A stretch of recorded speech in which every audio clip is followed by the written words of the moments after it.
What is going on YouTube? Critical Thoughts. Braxton Smith here, smoking his mind away. It is only tobacco, correct? Yeah, mostly. Mostly. Okay. It's also... Louisiana Perique and Norwegian blend, if anybody's really curious. There we I'm go. sure Kyle will provide a link below where you can buy your own. It's fancy. It sounds fancy. If he starts talking about, conspiracy theories, it's meth, and that will be our excuse. I don't know, man. We've been like, 37-0 this year so far? 30, yeah, it's pretty high. I hope that carries on with a couple more of my predictions. That is for sure. By the way, we're a little technically challenged here, so if you know how to make this like 50-50, where it's like half me, half him, feel free to jump in. I just started recording. Maybe I should have Googled it. Maybe it's a really simple button, but I could not find it anywhere in here. I have a feeling you have to pay extra for that. That would be my guess. What do you think, Braxton? Yeah, most likely. What with the add-ons and all that? I'm sure there's some sort of website. There we go. You pay some sort of subscription as they do nowadays. You can't ever own anything. You got to subscribe. And for $50 a month, you can get that add-on. That's right. That's right. So look, we got a couple of random stories to pull up just to keep the conversation. It's not really in line with the main news of the day, because that's just kind of boring. It is an election cycle, so it feels very much rinse and repeat, the same thing over and over again. And next week we'll talk about another Trump assassination attempt, and we'll immediately hear people on the left, and especially our political class, saying, hey, it's his fault. He had it coming. We told you his vile vitriol is going to affect. Yes, that's what it is. It's wild, when you start lining them up like pros and cons list, all the people on the left that have committed these assassination attempts, or you look at the presidents that have been shot. It's done by leftists. And that's really the truth of it. Really, other than did everybody forget that one time? Remember that, what was it, 2018, the baseball stadium where that gunman, the Bernie supporter, came out and just started slinging lead into all the GOP senators. Yep. I think he caught them, nearly killed them. Yep. There's that one. Let's go back to. I would say this is the beginning. I could be wrong. There could be something before this, but let's go back to Lincoln. Lincoln freed the slaves, Republican freeing the slaves, and a Democrat shoots him in the back of the head. It's just like it kind of ingrained into the party at this point. It's a tradition. You beat me to it. I was just about to say. Kind of a tradition, I guess. Like sometimes, you got ham on Christmas, you shoot your political opponents you don't like. Wait, what was Lee Harvey Oswald though? So that is the only Democrat president I could think of that shot a Democrat, and I believe that he was a communist, so a leftist still. During the height of the Cold War, that conspiracy runs deep, and hopefully the final paperwork, whatever, will be released on that. But if Trump wins and RFK gets in there, I don't know. I really hope that he does not become head of CIA, because I think that would be a complete waste of talent. What do you think on that?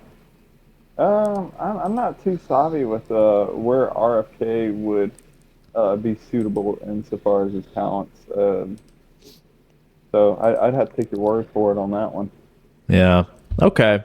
Well, let's go ahead. I'm going to pull up some articles here, and I will share the screen so that way you can check them out too. Let's see, which ones are we going to jump to? Well, let's jump to this one. Let's jump to old Hillary Clinton real quick, because that's which one we just kind of talked about. It's not Russia. Let's see, where is this thing at? It's not Russia. Yeah, that one. We're going to share that. pop So over she's to it. changing it up a bit, huh? Oh, okay. Yeah, not just That girl Russia. Russia. Okay. Yeah, so we got Zero Hedge here, of course, one of my oldest go-to websites for news. Oh yeah. Love them. Yeah, they're solid. Let's see. Not just Russia, Russia, Russia. Hillary demands criminal charges for Americans engaged in propaganda. Wow. The gall, the bravitas of this woman to just, first off, she just won't go away. Like, at what point do you just go away? You know what I'm saying? Like, dude, you kind of had a layup situation of beating Donald Trump. You had all of the wheels of power. You kicked up your feet. You lost. You got boozed up on election night, broke a bunch of pots and pans or whatever that you did, and finally had to come out and concede the race. So I can see that presenting is not going to work because I'm not going to be able to scroll. I have to be actually on the page. So we're going to have to work through that. But let's go ahead and listen to what she had to say. And boosting Trump back in 2016. But I also think there are Americans who are engaged in this kind of propaganda. And whether they should be civilly or even in some cases criminally charged is something that would be a better deterrence because than boosting Trump. Like you're muted or something. Okay. Yeah, you're not getting the audio on that one. We'll have to work through this off camera. But so she's over here making the argument about how there are journalists and people within inside the United States kind of doing the propaganda work on Russia's behalf. Now, this had recently come up with the State Department coming out, the DOJ coming out saying that they have caught somebody allegedly taking money from the Kremlin and then paying pro-Trump influencers money, kind of an exorbitant amount of money per video that they were producing from Tenet Media. And these were some of the top producers. It was like Timcast and Benny Johnson and a couple other ones. But really, like, no charges have really been brought. Not again, they had said that these influencers were actual victims in this. Okay. But the Tenet Media, like the lady that was running, isn't even being charged with anything, which I just find really bizarre that you wouldn't charge them with anything. And so that one kind of made me question immediately when I heard Russia paying influencers, especially people that I listen to on a fairly regular basis, to quote spread propaganda. Now, in the indictment and everything, my first question was like, okay, but what exact propaganda were they talking about? Like, was it like and in the indictment, they never gave specific examples. And the one thing that many like mainstream leftists jumped on was, for instance, Tim Pool. He had a video where he talks about how Ukraine is the enemy of America and how they're taking advantage of us with money and how we're going to be drawn into this war. And how they should negotiate and all of the really corruption going on in Ukraine. And my thought was like, okay, what is that propaganda or is that just his opinion, and which is mostly correct? Yeah, it's kind of hard. That's where the line begins to blur, I suppose, right? I will say I have heard examples of, I would say, more obvious influencers being influenced by other countries. I do remember hearing and watching videos, like clips of like these YouTuber influencers coming out and saying, "Hey, yeah, I got like an email. These people wanted me to fly out to Israel, and the whole time I was there, they're going to give me $15,000, and the whole time I was there, I get to sightsee and check out all the places. All I got to do is do coverage on it." And then like once they got there, they were like, "Oh, by the way, you can't post anything negative, and we get to choose what you actually end up posting." I have seen stuff like that, and to me, that is very much directly influencing.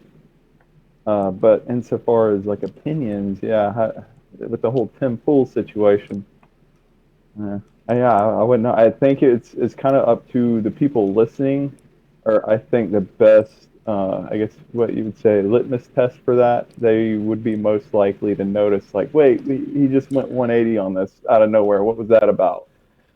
Right. So, and that was one of the things. Yeah, the timeline of, okay, well, he's always been like kind of anti-war, anti-Ukraine, and then this contract comes in, and the talking points really didn't change for him, right?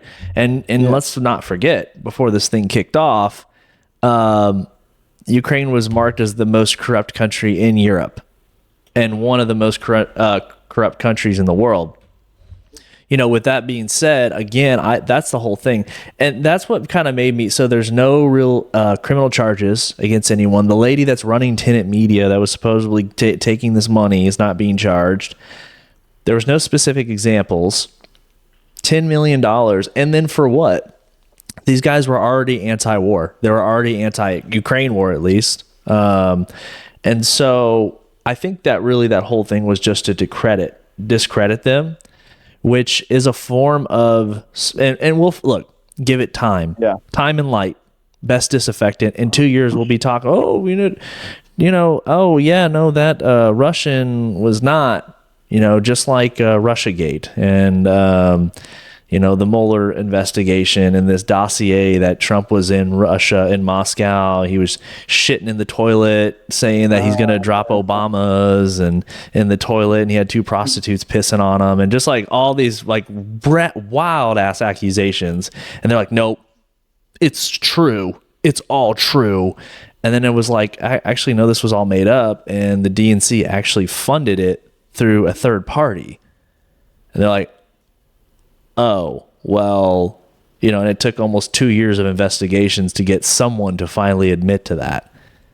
So kind of tough for me to bite. Typically, just like with, you ever have that friend that like was always like on his girlfriend about cheating and all that? And it turns out they were the one cheating. Yeah. That's kind of what this reminds me of with the Democrats, and I guess Republicans to a lesser extent, but typically there's a lot of projecting I've noticed. Is like, it's like they accuse you of what they themselves are doing. Yes, they are. And they're the best projectors. They're the ultimate projectors on this thing. I mean, whenever they come after Donald Trump for something, I mean, very quickly you're going to find stories and situations where it's like, no, that's actually what you're doing, which is wild. So Hillary Clinton, I want you to go away, but I also want you to stick around, because what the fuck else are we going to talk about if you go away? Like, she's kind of a real life straw man, isn't she? Beat her up all day, Yeah, no, it's true. I mean, in Combs or something. She's so disliked. She's so disliked by the base. I don't know why people keep interviewing her. That's what's wild for me. But here she is. She's still out. I'm really surprised she didn't try to make a move for the Kamala Harris position once that fell apart. All right, you had sent me this. Earlier, and this is wild. War preparation builds after 9 killed, 2,700 plus wounded in Israel pager attack on Hezbollah. First off, I had no idea people were still using pagers. That's actually the most significant thing for this entire story. That's what I told my brother. He sent that to me. He said, "What do you think about this?" I was like, "Well, I don't know a pager, so I'm not really worried about it." But then I started doing some digging. And so, yeah, it's not just the pagers. They're saying that they have the ability. I wasn't sure if you wanted to read the article. I can get into it a little bit. But they have the ability to, like, override the software and, like, overheat your battery and cause your lithium batteries to explode. This is scary, bro. Let me read a little bit of it here. So health ministry figures that 9 people were killed in a pager explosions, including a young girl, and some 2,750 wounded. Lebanese government has identified Israeli aggression as being part of the attack, while Hezbollah has also held Israel fully responsible. Israel has yet to issue an official comment, but there are several reports that in the region war preparations are underway, and there's a report that even Israel is shelling of Hezbollah positions in southern Lebanon. Man, Israel wants a war on all fronts, don't they? Well, as long as we have their back, I'm sure they're eager. Yeah, exactly. Like they have nothing. They have all of the assets in the world that they need. It's ridiculous. How does Israel manage to sell pagers with explosive devices to Hezbollah members? This will be the question Hezbollah leadership will have to explain to their followers. It's uncertain exactly how this worked, but yeah, the most obvious thing seems that they overrid the programming somehow, made that shit overheat, and those batteries were busting up. The fact that they made so many of them go off at the same time to me is just wild. Dude, and I saw like a video and a picture after like 10 minutes of looking. There's like a picture with this guy's leg just blown open on a motorcycle, or like it was on his hip. Yeah. And it's just blown open. I mean, it looked like he's going to be all right. He's probably not going to be walking for like a few weeks, maybe a month. There's another guy that was in a grocery store, and it like exploded, and it like he was standing next to a pile of fruit. Is that the video? Is the video in that link I sent you? It's in the link, but I can't pull it up right now. I'm looking for a video as we're talking, but yeah. But yeah, that was pretty violent. Yeah, I mean the explosion. It was just like, yeah, it's no wonder, and it's killing people. I mean, if it's in position right, like if it's in your face. Yeah. It's like reading the pager and it blows up, that's headshot. Yeah, absolutely. And I'm assuming at this point that these are, they know who has the pagers. And so they took the top, how many ever they can get and said, okay, let's, they're injuring their soldiers before this thing even kicks off. I mean, I don't know if they actually expected these people to die, but the fact that it scared them and they're injured to some degree, they're not fully capable fighting warriors. And communications are compromised too, because now people they have pagers for God's sake, and now they don't even have that. Now they don't even have pagers. You can't even text or encode. I remember when my mom had a pager, and I could you dial the number and then you could send a number message. So you could have a code and that's what we did. So 1 meant I'm home. 2 meant I'm gonna go play with Josh, the kid down the street or something like that. But that's what you'd look at. You look at this, and then they got a little bit better, and you could type things out, kind of like pre-text. But I'd always text her 911 for everything when my sister was watching me and pissing me off. She took my Pokemon cards, 911, just all kinds of shit. And she would be out or something, and she'd call me and she's like, is there an issue? What's going on? And oh, she's not making macaroni and cheese for me. And so that was that's my experience with pagers.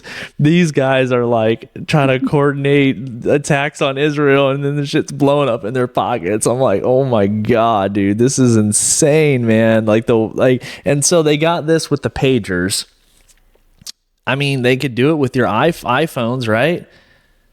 Yeah, I don't see why not. There's a lot more room in an iPhone, believe it or not. Yeah, I wonder how the batteries size up to each other and whatnot. I mean, I know sometimes my phone gets hot as hell. I got to take the case off, set it down on a cooler table. If I'm really doing something with it, charging it and running it and downloading it, that thing gets hot. But anyways, so that is good luck, Hezbollah and Israel. Man, you're really taking on the world right now. I really do think Israel is taking advantage of the weak geopolitical situation in the world. This goes back to the 7 Days War back in the 70s, where they beat everybody in the Middle East, and all of a sudden they own the Suez Canal. They own tons of territory around where they have now. Right? They gave a lot of it back. I think that they're kind of as one person had once said in history, we need a little breathing room. And and so Living Tom. yeah, so I really do think that they're looking around. There's a war in Ukraine that's occupying a lot of people. There's Taiwan. There's a bunch of other little conflicts. America is in internal turmoil right now. We got an election in 50 days, and the administration, which is it's Kamala. I mean, Biden hasn't left the beach in 3 weeks. I mean, let's be real. And that actually just goes to expose that he never was in charge. That literally the administrative state that has been there for 35, 40 years has always been running the show. That the election is really just a sham unless you can get someone like Donald Trump in, but not really, because he doesn't know how to fire anyone, which we all thought that was his gig. That's what we were really excited. Oh, you're fired. Yeah, you're fired. Yeah, exactly. Like, you're stupid. You're fired. Or unless you say my hair is better. Like, just something like it's just something ridiculous. And so we're all really excited about it. I know I was. I didn't vote for the guy, but I didn't vote at all in 2016. But it's like he got in there, couldn't fire anyone. We do have Schedule F, I believe it is, lined up to where you could start doing like mass layoffs, which is really the only way to do it. Is just like fire 60% of every single office or department. But the current administration, Kamala Harris, doesn't want to touch this thing. This right here is an election loser. If you side with Gaza or the middle, not Jews, essentially, if you don't side with the Jews, you're going to lose a big voting booth as far as like older white voters, right? Older age voters. And Boomers, yeah. Boomers, and then a lot of like middle-aged Christian people, if there are a lot. But if you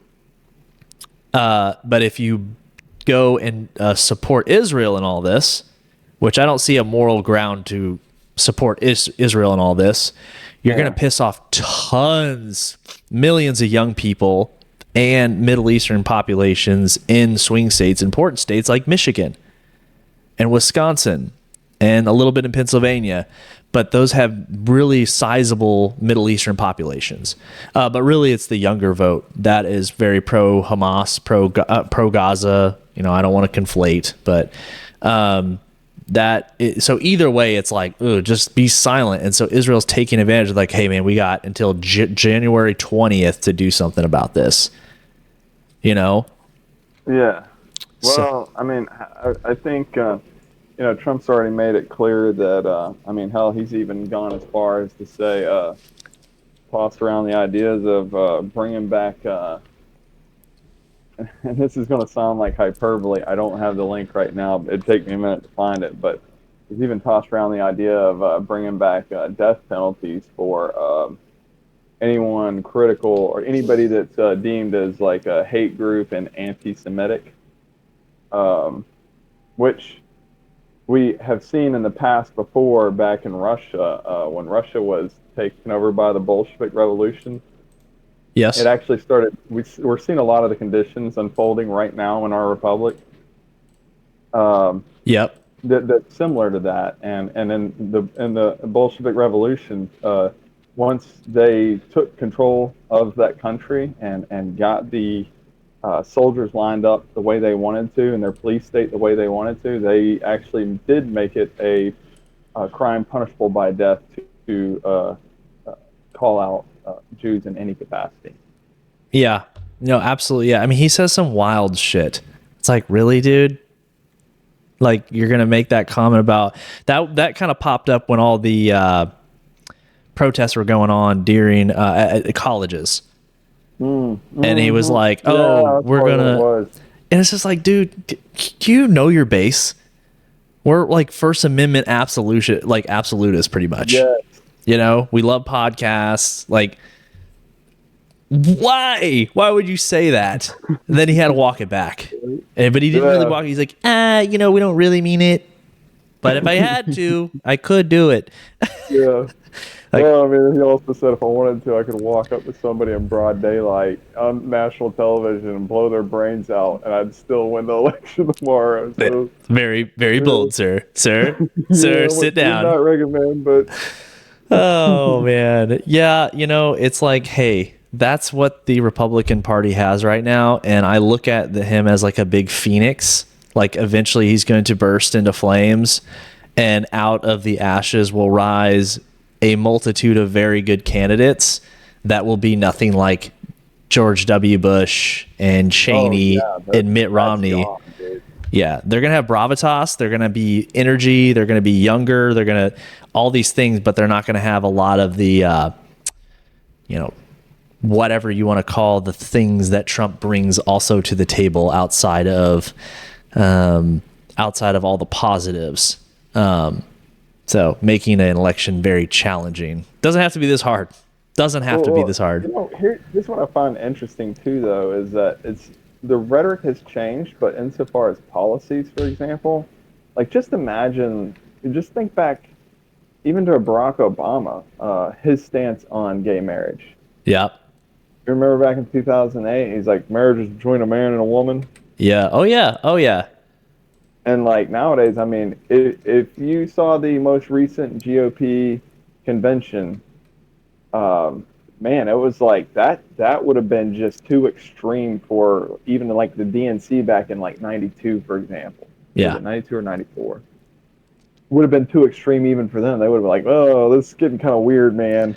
Like MAGA lady, like kind of like, what is this? Yep. Absolutely, man.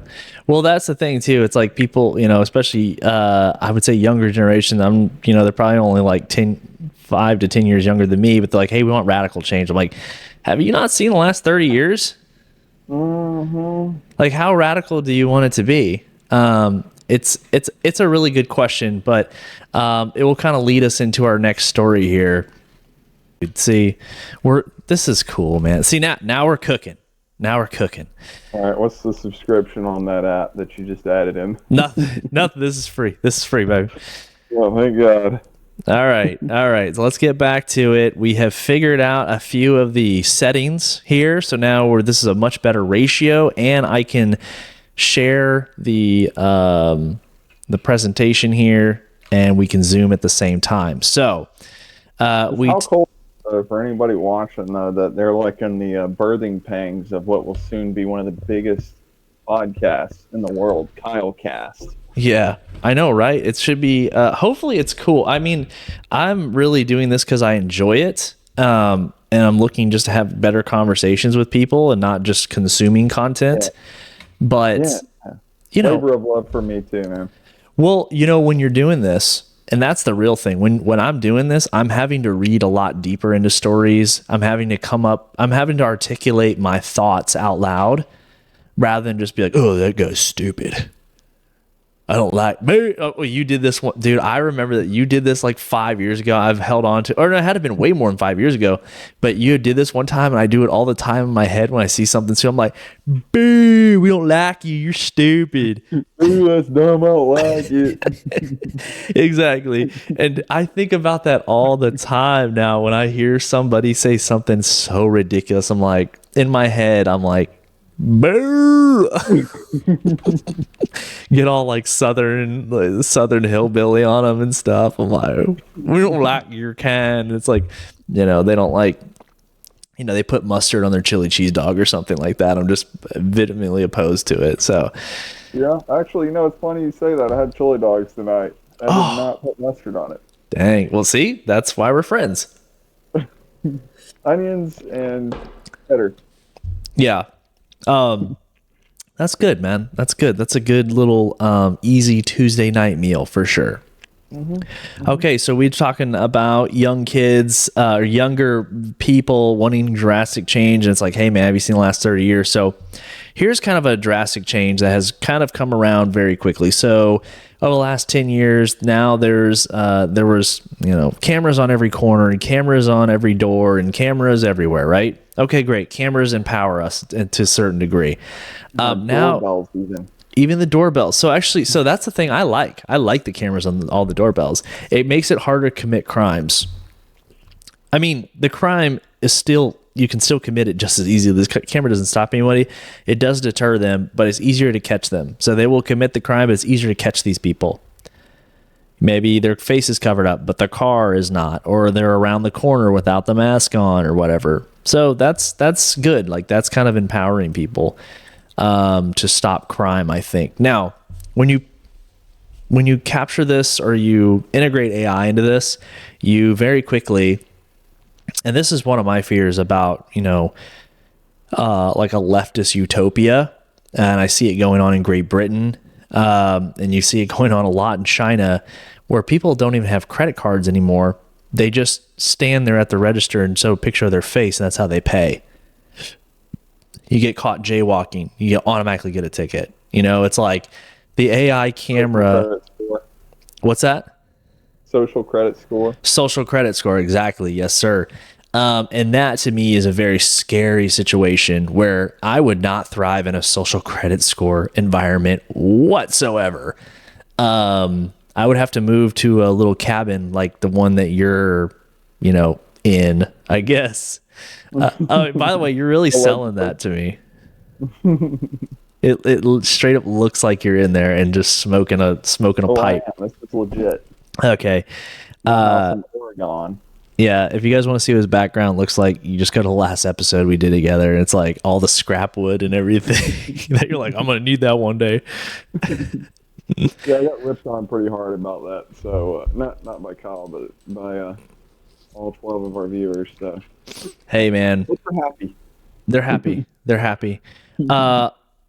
So AI cameras will ensure your good behavior. So you better not be a bad boy. So this right here is a leftist utopia, and it depends on who's running these things is where it becomes very dangerous. Now, if it was all right-wing programmers and everything like that, I still would not be comfortable with. These are rings of power that are way, way, way too in-depth. So let's hear what Oracle Larry Ellison, which he actually lives in Dallas, is surveillance system of police body cams, cameras on cars, autonomous drones, monitored by AI, will consistently record and report police and citizens, leading everyone to be on their best behavior. Let's see what he has to say. If we can make it play. Oh, we can't. Let's do this. Boom. The police will be on their best behavior because we're constantly watching and recording everything that's going on. Citizens will be on their best behavior because we're constantly recording and reporting everything that's going on. And it's unimpeachable. The cars, talking about children. Cars have cameras on them. I think we have a squad car here someplace. But those kind of applications using AI, if we can use AI, and we're using AI to monitor the video. So if that altercation that occurred in Memphis, the chief of police would be immediately notified. It's not people that are looking at those cameras. It's AI that's looking at the camera. No. You can't do this. It would be like a shooting. That's going to be immediately, that's going to be an event that's immediately, an alarm is going to go off. It's going to be, and we're going to have supervision. In other words, every police officer is going to be supervised. Okay, so he's trying to make a good case. He kind of does make a good case. Now, notice how he's leaning into, we're going to regulate the police. That is a selling point to the left. And so they're going to bite this hook, line, and sinker. Oh, it's going to keep the police in line, and like we're going to notify about like the shootings and the this and the body cams and all these things. It's like, okay, cool. If you want to put a body cam on every police officer in America, just be ready for them not to enforce the laws, right? There's a lot of laws, or there's a lot of, let me say this, there's a lot of criminals out there that were good at skating laws that got put behind bars or got handled back in the day, but they can't be handled anymore because everything is being recorded. And the vice versa is true. You're a kid, and he's a kid, 14, 15. We all make really stupid decisions. Before, they used to call the parents. Well, how many times can they do that now? How many breaks, how many special occasions can they give to people? Well, you're on camera. if you don't enforce the law equally, all of a sudden you and the department have a very serious case on their hands of, oh, well, you let this one kid get away with it and you called the parents or whatever, you gave them a pass, but these other people you didn't. And that shows favoritism, that shows racism, that shows sexism, that shows all these different things. And so it kind of takes out this issue. It brings up this issue of like, okay, yes, everyone's going to be on their best behavior, but is that always a good thing? I'm not completely convinced of that. China has been. What happens too when the AI becomes racist, like it always does. Right. And that goes back to what the programmers think. So like we've caught Alexa, for instance, this scandal with Alexa. Hey, Alexa, should I vote for Donald Trump? I cannot make suggestions on political activities. Hey, Alexa, should I vote for Kamala Harris? Kamala Harris is an outstanding candidate, has a number of successful And it's like, yeah, no, that's the programmers. That's the programmers of Alexa, of AI, of voice recognition, programming that in there. And so it very much does matter who is programming these things. And I think... Well, and it's not just that. The direction I was going in was the fact that they've done this before and they have had an unbiased AI go in there. And, for example, like they were trying to come up with an AI system that was equitable and just blind to everything but pattern recognitions.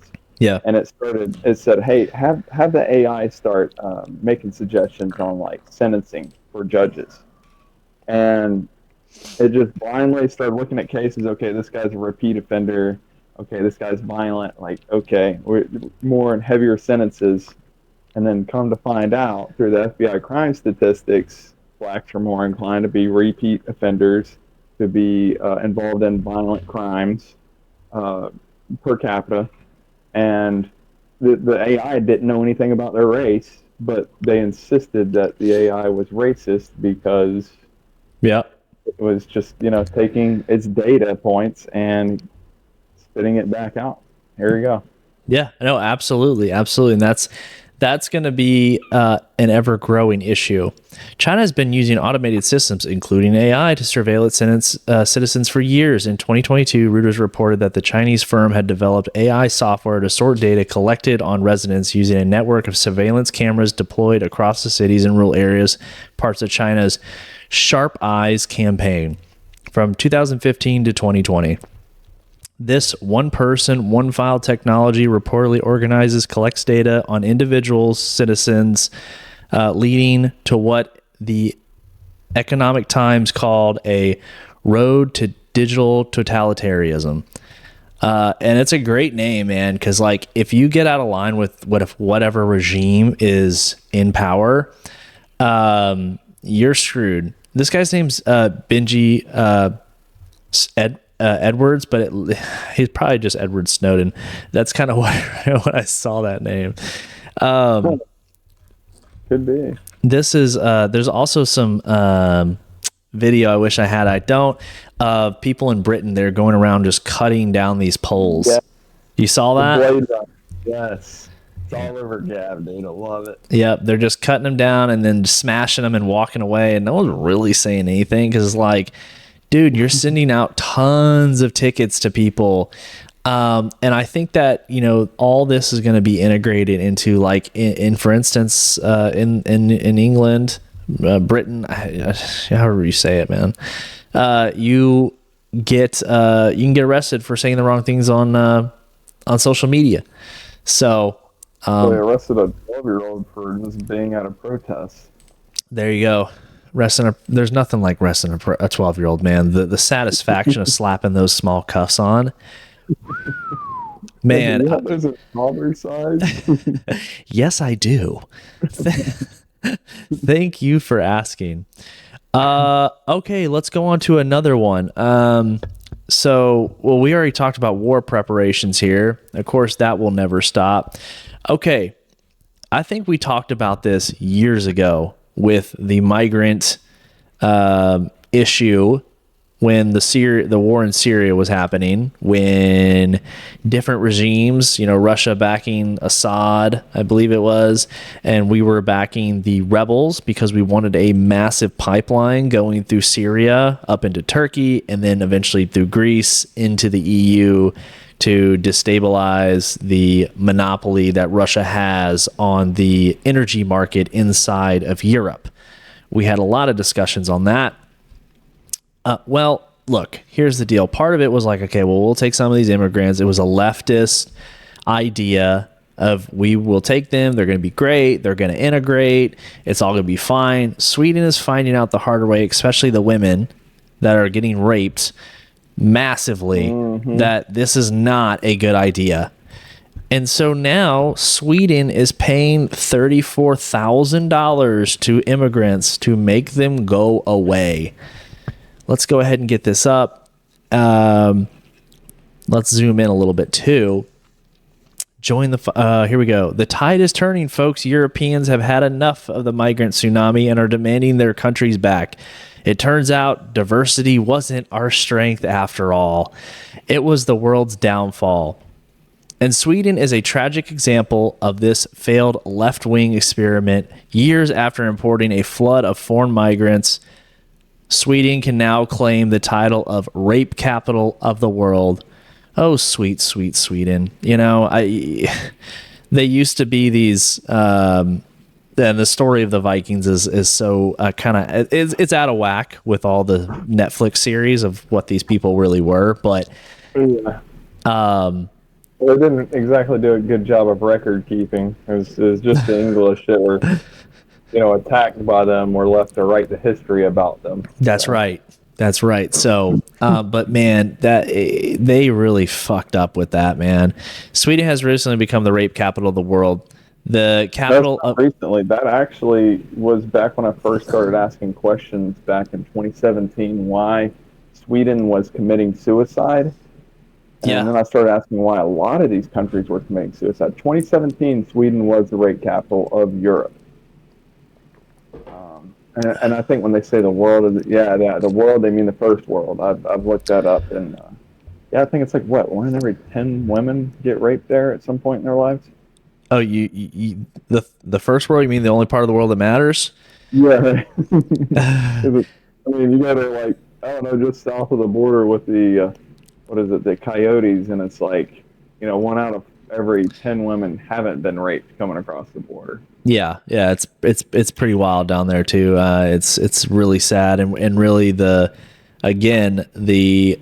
American public, the leftist mindset and policies on that is really just empowering them to do that.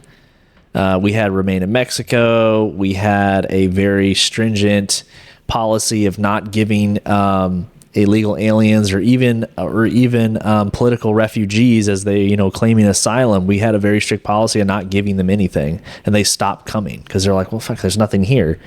You're showing up blank slate, so they would stop coming. But now, if you're going to give them everything, we actually joked today. I said, I'm going to go to Mexico and come here illegally and say I'm not a citizen, and I'm going to get a bunch of shit. You're going to get $100,000 loan that you don't have to pay back until you sell your house. It's going to be wild. Sweden has, we should do it. Sweden has recently become the rape capital of the world, the capital of gang wars, shootings, murders, and by firearms. In 2022, the last year, which these statistics are available, there were 363 shootings with 53 fatalities, double the number compared to 2013. The shooting rate in Stockholm was 25 times that of London. Now, it is a gun-free country. That's what I was just about to look up. It is a gun-free country. Some of these guns can be traced back to Ukraine. Some of these guns were sold to the Ukrainian military to fight their war, and lo and behold, in a corrupt country, they are going to get sold on the black market, open market, essentially the open market. And so they're becoming organized crime there. That's what it is. The Third World War is already upon us. It's like all your European countries seem to be under attack right now, and it's not being announced. It's not going to be televised. But the there's your statistics right there. Yep. It's Europeans dying. It ain't the migrants dying. They're coming into our countries Yep. and killing us off. Yep. Well, they're outbreeding them too. Like they're outbreeding Westerners by like 4. Yeah. But hey, look, it's not just Sweden. Crime is surging across all Europe, with women being the primary targets. Yet these spineless globalist governments refuse to offend Islamists, happily sacrificing women at the altar of political correctness in order to keep Muslims safe. So I will say this. Women vote wildly to the left. You look at in America, it's like 60%, it's 60 or 7%, you know, depends on the age group, voting left compared to 30%, you know, men voting to the left. If it was just men voting, every state would be red. If it was only women voting, every state would be blue. They are 3 through the 20th.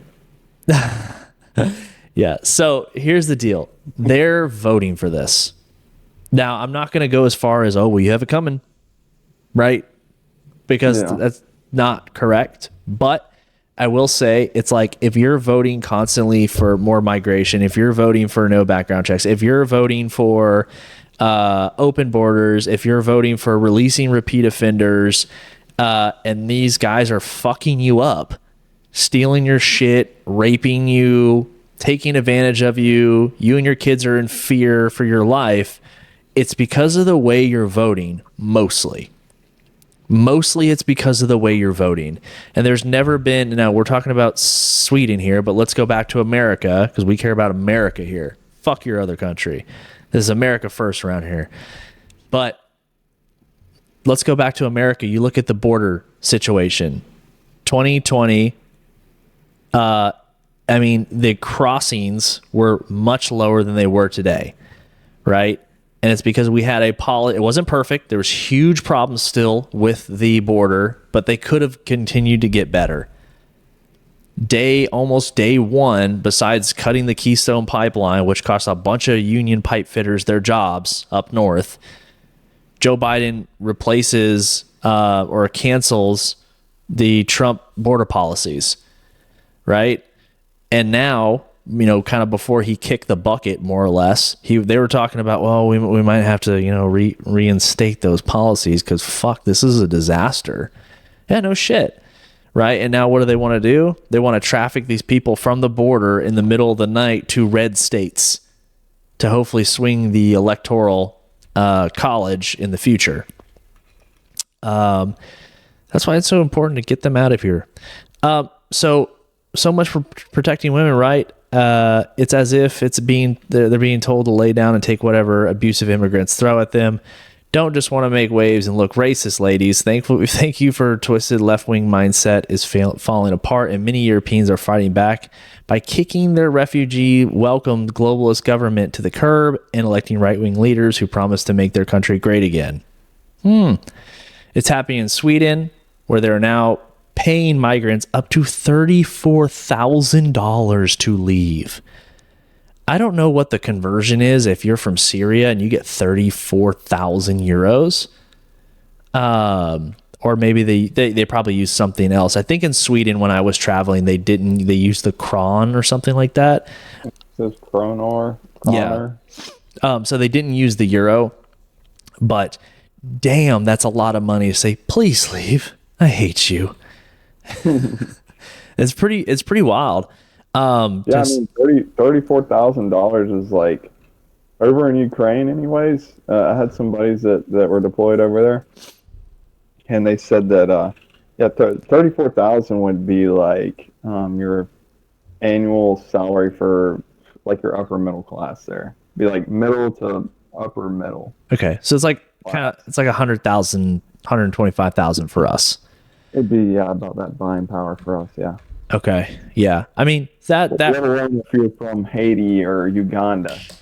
Yeah, exactly. And so you take that money back with you, or you know, they have some kind of investment program or something where they'll just kind of like Hispanics do here, where they work here and they go to Walmart and use Walmart Pay to send their money back to whatever country that they're from, to send their family money. And that's why, you know, that's That's just what they do. They don't work here and then spend their money here. They work here and send most of their money back to their country. So I'd say artificially drive our housing prices up and our wages down. Oh, 100%. Both double whammies, and I can definitely attest to the housing issue. That's why I live with every single day. It's what I work with every single day. So this is sad, and plus I don't know the legal status of every immigrant or what their country is. Here we have illegal immigration, we have refugees, we have, for instance, the big Haitian thing that's in the news right now. Those were actually legally brought here as workers, so they have like protective working status. They were sought out to bring here to fill in, I guess, jobs that couldn't be filled in a city of 50,000. They needed 20,000 people. They're short 20,000 jobs. I'm calling BS. And everyone bitches about how wages aren't rising. Well, yeah, because you keep bringing in more people. You're not giving a chance for the wages to rise. Now, wages were rising under Trump. Inflation was low, so it didn't have it that up. But also, the wave of cheap labor was not coming across the border, and he was deporting people. There was less labor to go around. Companies had to pay more. And that is very important for middle America, people that don't know how to code. It's very important for people like that it takes, there's a delay between a job being posted, no one applying that's qualified, or no one applying at all before the company starts to up their offer. But if you're like, oh my God, there's 10,000 job openings, we better fill them with cheap labor migrants. They'll work for everything. It's like, well, you're fucking everyone else over by not having it open for a certain amount of time. You got to give this thing some time. It's not even that, man. I was actually watching a documentary on Blackpilled about this. There's these groups of people that are able to come up with millions of dollars out of nowhere. And they build these factories in Midwest, much like what you're talking about, where it has populations anywhere between 10 to 50,000 people. They'll build the factory there. They'll say, hey, our starting wages is like $10, $15 an hour. They'll get a few desperate people. They never pay them more. The working conditions are atrocious, and they end up quitting. So then they end up importing these Haitians, and the Haitians are subsidized through government housing, government food, grants, etc., and therefore are able to work a lot cheaper because a citizen like you or me, we have a family we got to take care of, we got a house, a mortgage we got to pay for. We don't have the government paying for everything for us, so we require higher wages. And so they import these people, and they can be semi-skilled or no skilled at all, and they can even take the time to train them up, and they just import them by the tens of thousands until they get the guys they need. And then the rest just get to go around raping, killing, eating people's cats, and just leave the mess for the local police to clean up. And that's their problem. That's what capitalism, unfortunately, has devolved into. Right. Yep. And it's true, because it's this nasty orgy scissor fest of kind of crooked capitalists using the state to enforce bad deals upon people. Where it's not, I mean, we haven't ever truly been a free market, and that's kind of where my evolution and mindset has gone, from being laissez-faire capitalist, libertarian, to I'm a protectionist, I'm a nationalist, I'm America first. I'm all about tariffs. All these things. I'm like, hey, free trade has screwed us over for many years, and we've kind of been fed this. It's a great, it's like I miss the idea of it. Right. I miss the idea of it, but it's like that can't happen in this world. That idea was great when the entire rest of the world was lit on fire after World War II. We had the industrial base, and I was like, yeah, cool. But, starting in the 80s, that shit kind of started falling apart pretty quick. Yeah, it's like soccer's a fun game, but when the other team starts using their hands and the refs aren't calling it, Yep. well, guess what? You start using your hands or you lose. That's right. That is absolutely right. Okay, so Sweden, hey man, best of luck. I really Tap do. into your Viking heritage. There you go. You know, I need to go on a vacation at some point. I keep saying this and then I don't because I have so much going on. And then like my vacation is like, you know, other work related things that I don't, and so it's just tough. And I'm like, I have my bucket list and I'm going to do it. But I just don't, I get on Twitter and I get on X.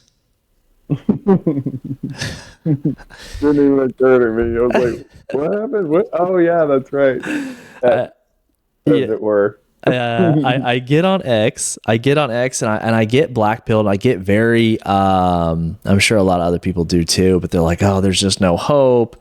You know, you start seeing your opposition rallies and you start seeing this and you start seeing that. And it's just like, man, are we ever going to win? Are we going to do this thing? And not that a politician is going to solve your problems in life, and not that this is like, oh man, if they win, everything is great, everything is this, everything is that. But I really do believe that, look, if Trump wins, this is my prediction. If Trump wins second time around, he learned his lesson the first time. Hopefully he comes like, you know, the Dark Knight on a revenge quest, just absolutely snapping necks, firing 50% of Washington, D.C. Make that rent drop. Make that rent drop. Unemployment for 20. You know what? Cut a deal with them. Hey, I'll make unemployment available for these federal workers for 52 weeks. Bye. Enjoy your PhD in, you know, women's dance studies, or whatever the fuck it is that you do. No one knows what they do. Tell us how to live our lives. Yeah, it's like what Elon dropped, like what 75% of the staff at X.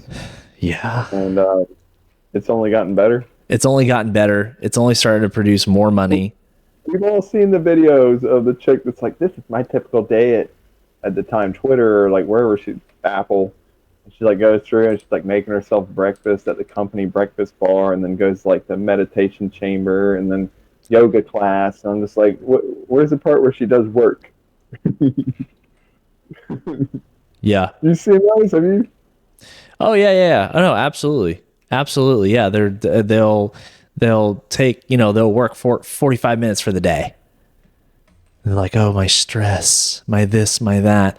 Yeah, you know, and now he's wanting to move out of the area. You know, a lot of tech people are trying to leave California, and I obviously it's the cities and the standard of living and the costs and everything like that. But actually, this is what I actually think about some of the bigger people, like for instance, Mark Zuckerberg. Of course, we have Elon Musk. I think that they actually see a very large problem inside these organizations that they've set up in California, that it is an absolute leftist machine, and they're starting to kind of lose control of their baby. Like their kid, like let's say Mark Zuckerberg, it's a baby. Now it's like a teenager, and it's starting to argue with Mark and starting to have like really good ideas, or at least can hold an argument with Mark Zuckerberg. He's like, man, fuck this. This is my company. Fuck all of you. And then so he's like, oh, we're going to actually just open up a satellite in this other state. And like that satellite now is the only place hiring. They're slowly firing over here. Eventually they're going to be like, that's our new headquarters.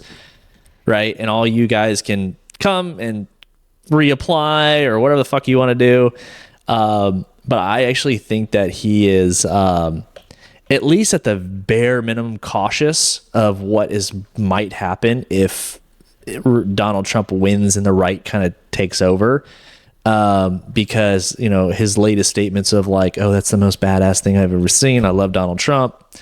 Whatever his statement, well, he didn't say he loved Donald Trump, but whatever his statement was, I think he's kind of realizing like, oh, fuck, we're going to open up an investigation on me for 2020 and how I manipulated the election. I put $400 and something million into Wisconsin and Michigan and Minnesota. The Oscar, the Zuck. You're talking about the Zuck? Zuck bucks. Oh yeah. Zuck bucks, yeah. And then not only that, I mean, the easiest way for these tech companies to manipulate social media is through the algorithm or one simple message.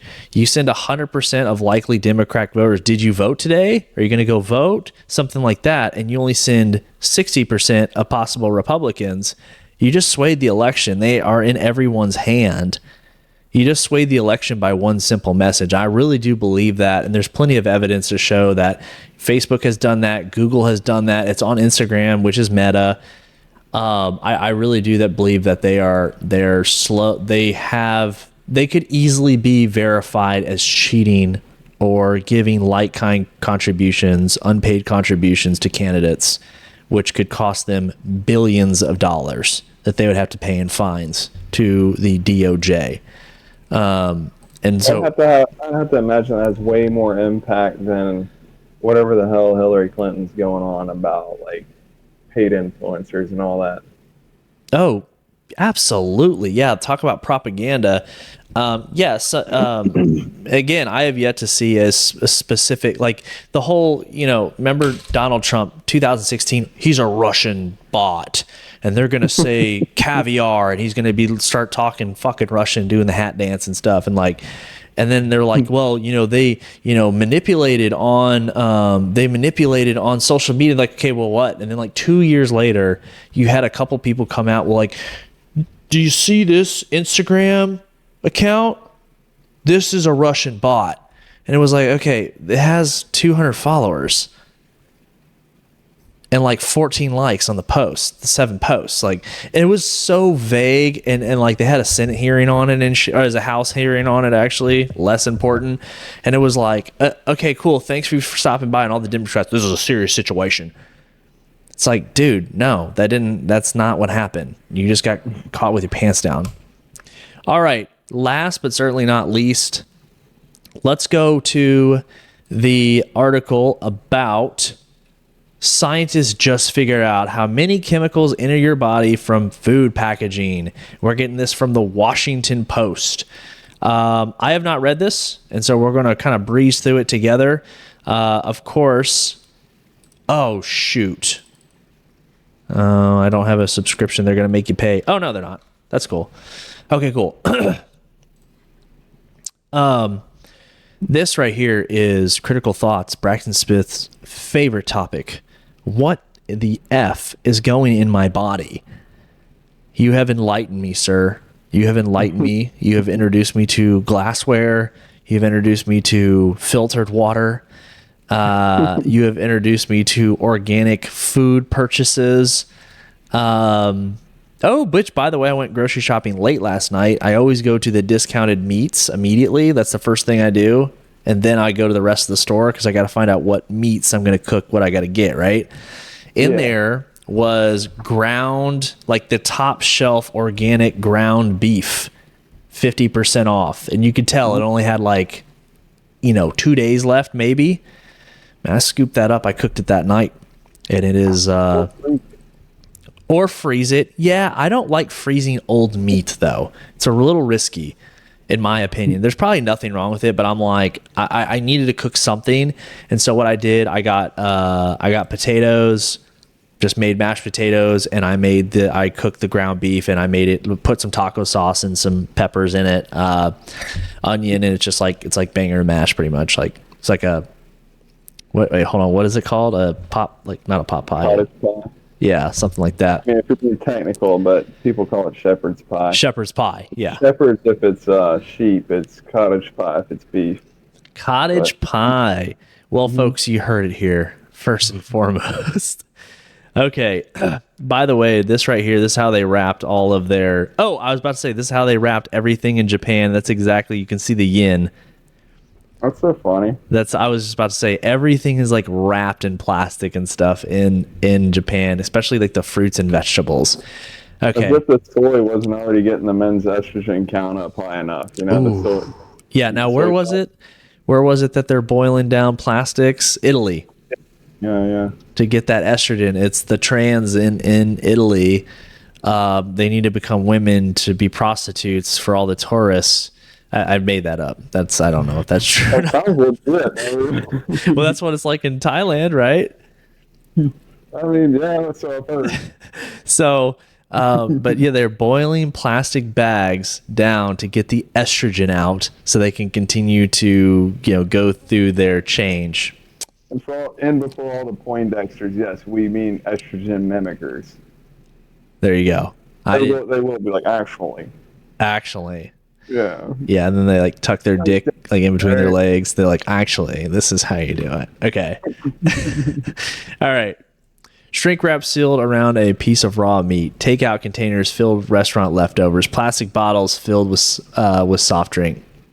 These are just a few types of food packagings that surround humans every day, and a new study released Monday shows a chemical toll of all the wrapping and how it might affect the human body.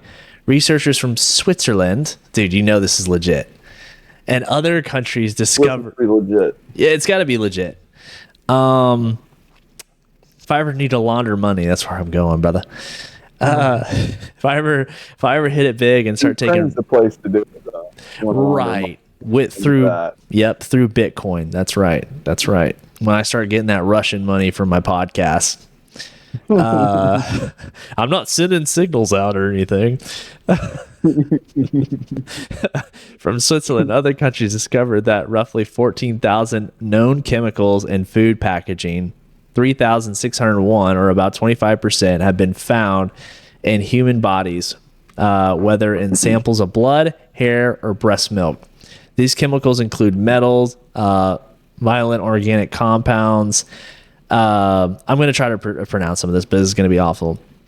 Per and polyfluoro substance, PFAS, other known disrupt the endocrine system and cancer causes and other diseases. The study published. Skyrocketing.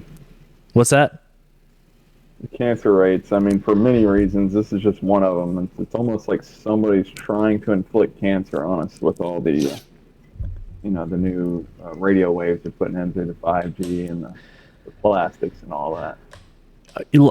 I mean, as a 32-year-old person, I do actually get worried about cancer at this point, which used to not be a thing. Like, if you weren't freaking morbidly obese, it's like, hey, you're good. But now it's like, dude, this shit is popping up all over the place.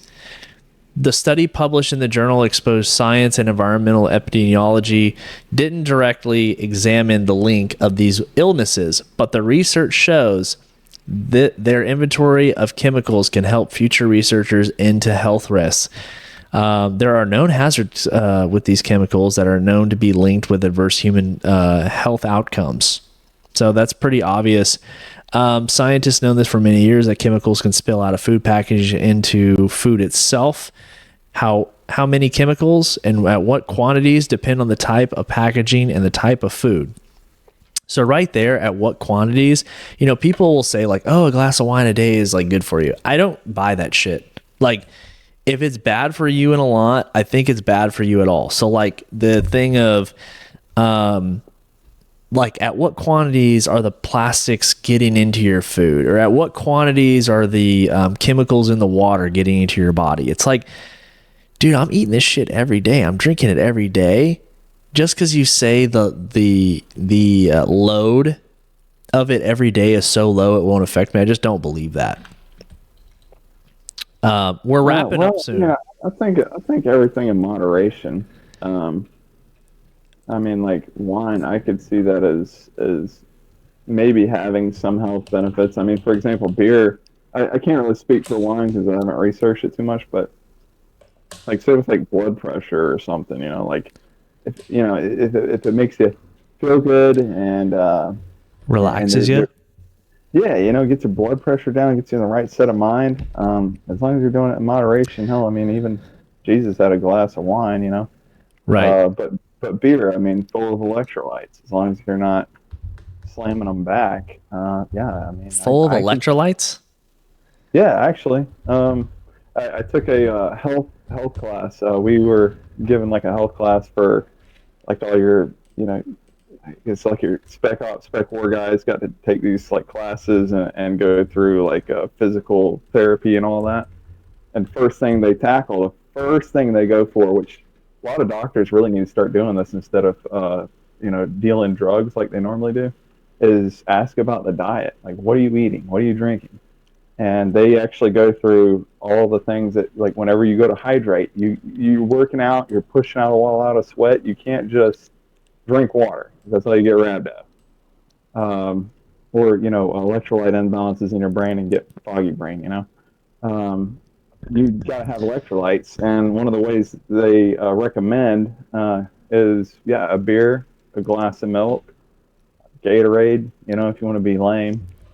Well, I'm lame. I have Gatorade Zero almost every day, but I will say this. This is odd to me. Now, I don't know about liver health or something like that, but beer can be part of a hydration plan if consumed in moderation, but it can also dehydrate you if you drink too much.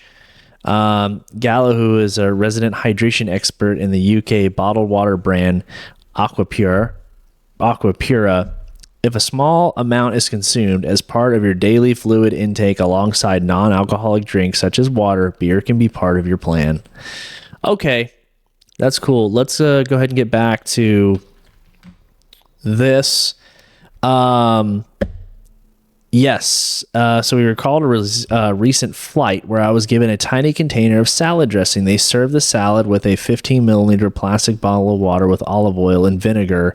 You could pour all over it. I thought, well, I'm not going to do that. To conduct their analyst scientists made an inventory of the chemicals known to be in the food packaging or food processing equipment, and then searched global tissue databases for evidence these chemicals have been found in the humans. We don't think about how the mostly plastic packaging adds chemicals to our food, but is an important source for human exposure. Yeah, absolutely, it's an important source. Amherst was not involved in the research. This is an early indication of harmful chemicals, largely unregulated, are making our way into the human population. Yeah. If I may interject, talking about adding chemicals to the food. Yeah. This is actually what first turned me on to moving away from plastics. I remember as a kid when I was like 10 years old, getting like cookies or brownies in a Ziploc bag and first actually tasting the Ziploc bag and the cookies or the brownies that I'm eating and thinking, wow, that can't be good for me. And it tastes gross. I don't like it. Yeah. And so since then, I've been looking into glass, and especially once I joined the Navy, even my tobacco's in a glass jar. Yeah. There it is. There's your tobacco. Yeah. Okay. We are going to kind of just talk some trash here. Let's see. Let's refresh the page. We're going to scroll through X, talk some trash, and then we will wrap up this episode. Here we got people registering people to vote in Pennsylvania. The ground game in Pennsylvania is on fire. Always room for improvement, but I think this is kind of the first year that the GOP has actually put together a ground game. That has been one thing that the Democrats have done extremely well since the 60s is organization, community organization, and a ground game. They are very good at registering people to vote. They are very good at turning out people to vote.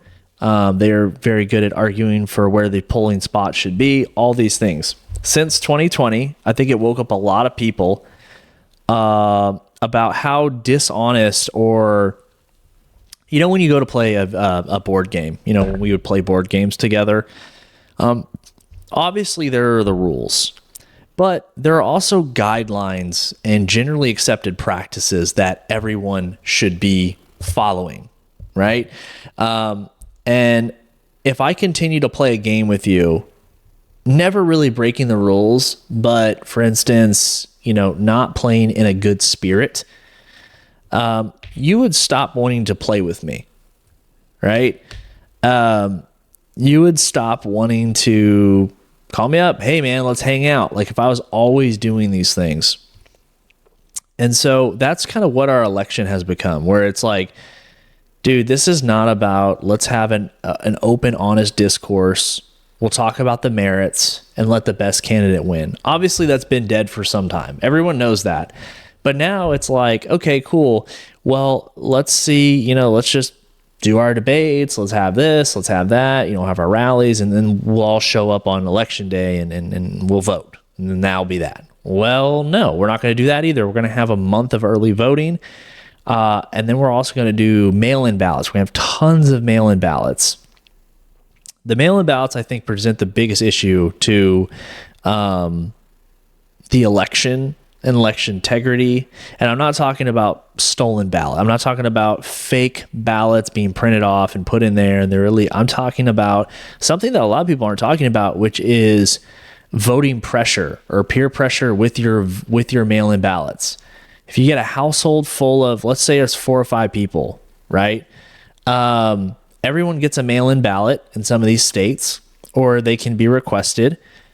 Well, now, the voting booth used to be a sacred area where no one was ever watching you. You could walk in there and securely vote and no one was ever watching you. Now with the mail-in ballot, everyone's watching what you're doing. You got family members you don't agree with, right? I mean, let's look at it from the leftist point of view. Every man is abusive, right? every man is abusive. They're manipulating their wives. And he's like, he's got, his wife beater on. He's got a beer in one hand. He's got his fist over on the other one. He's like, you're going to vote for Trump, right? It's MAGA country. It's MAGA country. Yeah, exactly.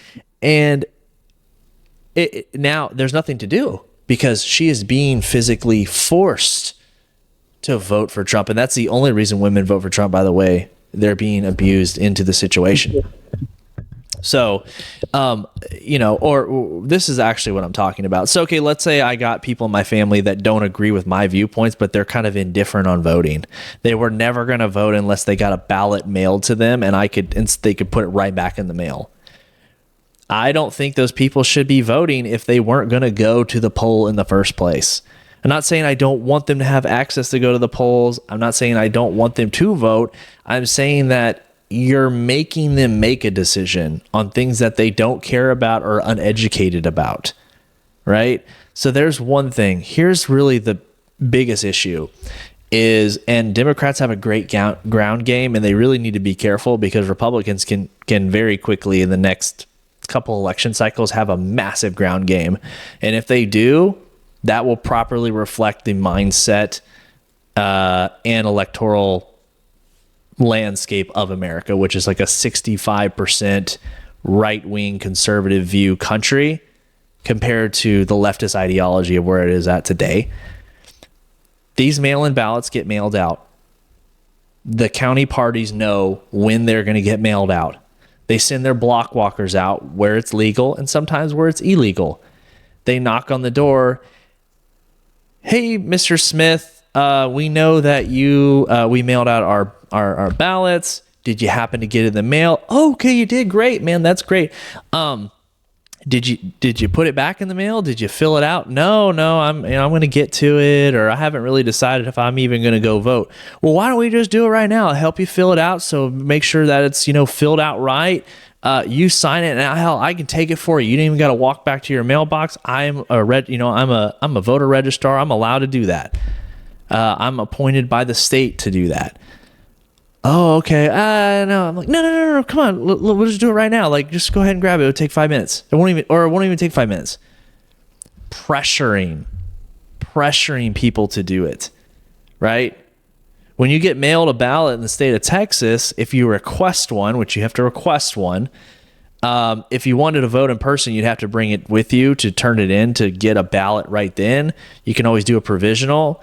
But in a lot of these states, it's like they mail one to everyone, or it's a very easy request. That's great. But there is a political pressure issue that Americans aren't talking about. And that's the real problem. And it's a great talking point as well. It's true. People are getting pressured in. I think, I don't think there's any fake ballots or not enough to sway the election. But I do believe that, there's kids 18, 19, 20 who don't vote. Only 11% of the people that vote are under the age of 24, I think. In 2022 or 2020, that was really high number because I think there was a lot of moms in these households that are like, are you going to go vote? No, I'm not going to. Okay, fine. Just fill this out. I'll take it for you. Yeah. Right. So here's the ground game going on in Pennsylvania. That was a huge tangent. Well, you mind if I piggyback on that real quick? Yeah, piggyback. So you talk about pressures. There's also the pressure of inaction, right? I was listening to a podcast recently talking about, world-class soccer players, or football, as they call it over Football. there. Yeah. Bunch of fucking losers. On penalty kicks, they well, it gets even worse. Believe me, check this out, right? So the penalty kicks, right? Yeah. Statistically speaking, the goals that more often score than not, where in that goal do you think they hit on the penalty kicks?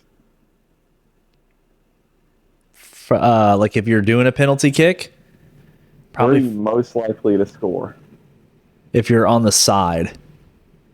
It's actually right down the middle. Okay, interesting. Most likely to hit. Because the goalies are typically pressured into doing an action. They know, even statistically, the ball's going to go down the middle. But it's a matter of popularity. If they stand there and block, it's viewed as doing nothing. It's inactivity. So they have to jump one way or the other. They have to make it, at least like show that they're doing everything they can to stop that ball. Yeah.